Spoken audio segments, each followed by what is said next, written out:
Welcome to the Tech Egg. Don't get scrambled. Enjoy the video. Begin by measuring ingredients precisely for predictable results. Use 1 liter of water for every 100 grams of dry pasta. Add 10 grams of salt per liter of water to season the pasta during cooking, not after. Measure 100 grams of pasta per person as a guideline for portions. Optionally, add 1 tablespoon of olive oil to the water to reduce surface foam, though it can prevent sauce adhesion. Prepare a large pot, a stirring spoon, a colander, and set aside any sauce components so everything is ready when the pasta finishes. Bring the measured water to a rolling boil and then add the salt.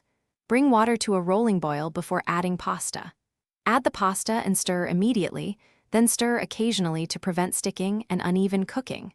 Stir immediately and occasionally to prevent sticking. Check the pasta for al dente texture starting at 8 minutes and continue to 11 minutes if the shape or thickness requires longer.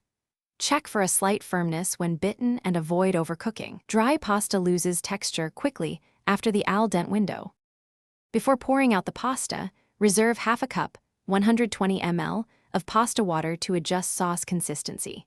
Reserve half a cup, 120 ml, of pasta water before draining.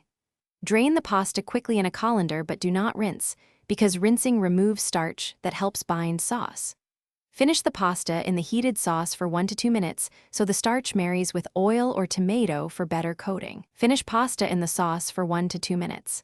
Serve immediately and toss to coat evenly with sauce for. Thanks for watching. Consider subscribing if I helped unscramble your problems.